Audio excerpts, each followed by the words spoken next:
Hey guys, this is Lior with Compass, and in this video, we're going to be talking about the different mortgage options you have if you're thinking about house hacking in the Boston area.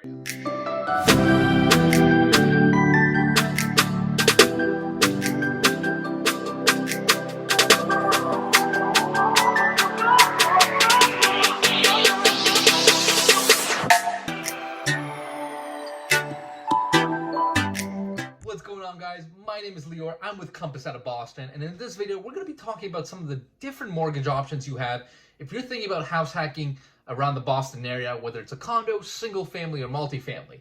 Now, before we get into that, two quick things as always.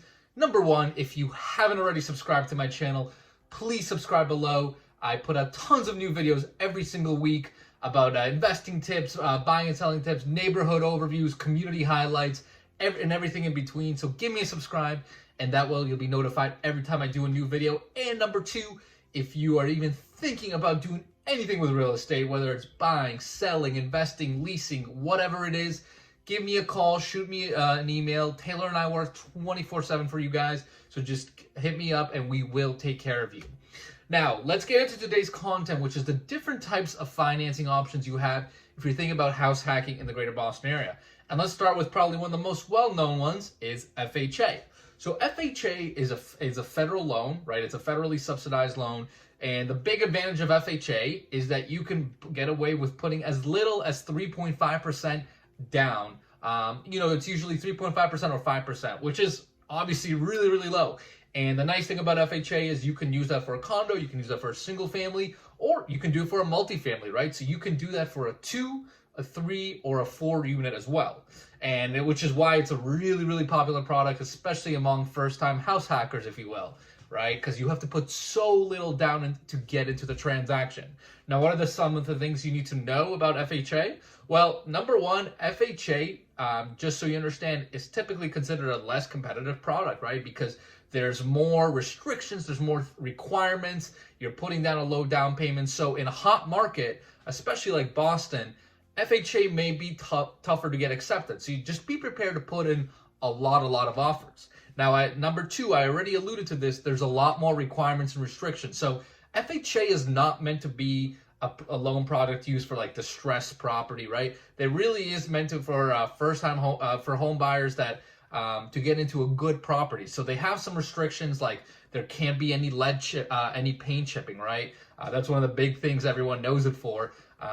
Basically FHA is looking that it's in good standard condition, and that whoever the owner is, they can go in and basically live their day one without too many issues.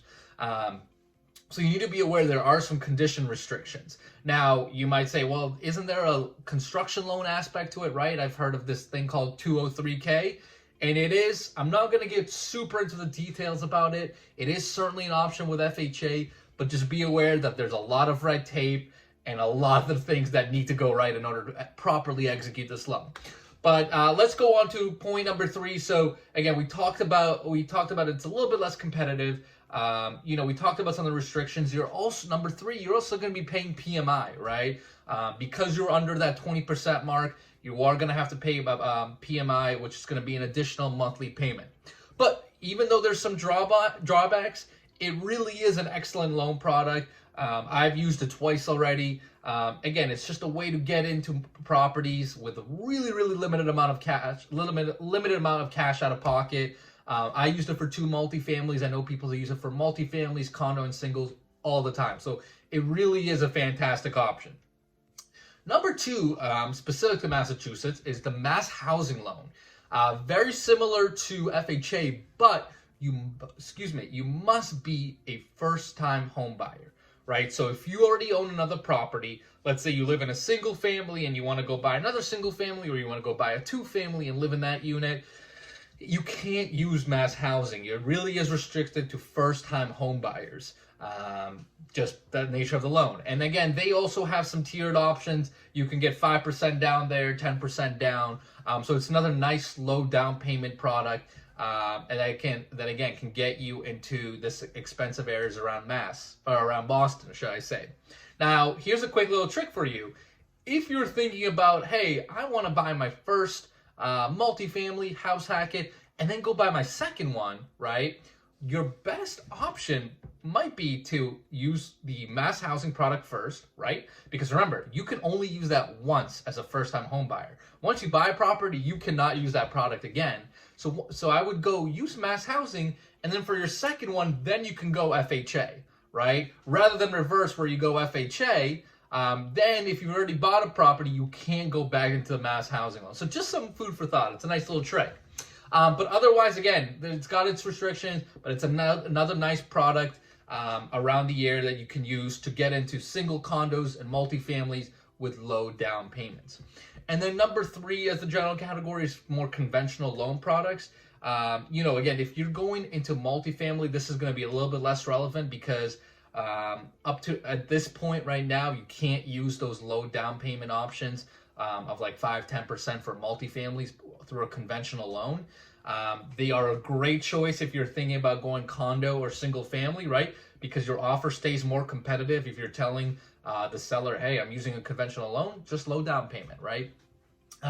So it's a great product if you're thinking about house hacking a condo or single family and maybe renting out a bedroom or two, while you live in one of the bedrooms. Now, one other thing I'll give you as a tip about conventional loan products, right? There's a lot of variance to them, and you're gonna have to talk to a lot of mortgage brokers. There are some mortgage brokers that can get a little bit more creative than others. And what I mean by that is I do know, for example, there's some banks that will offer a construction arm with the conventional loan, right? Which is very, very unique for residential loans. Typically, residential loans do not have additional construction arms on top of them. So there are some banks here that will do that. They will actually give you the acquisition loan, and then they'll also give you a construction loan bundled in, which is obviously fantastic because then you could buy a single family or condo that needs work, buy it at a discount, do the work, and then create some equity. So again, you gotta know how to play the game a little bit. Those are the 3 good loan options that I typically recommend for any house hacker. Again, whether it's a condo buyer, single family buyer, or multifamily buyer, they're just some of the tools in your arsenal that you can use. So hopefully that makes sense, guys. Let me know if you have any comments or questions below.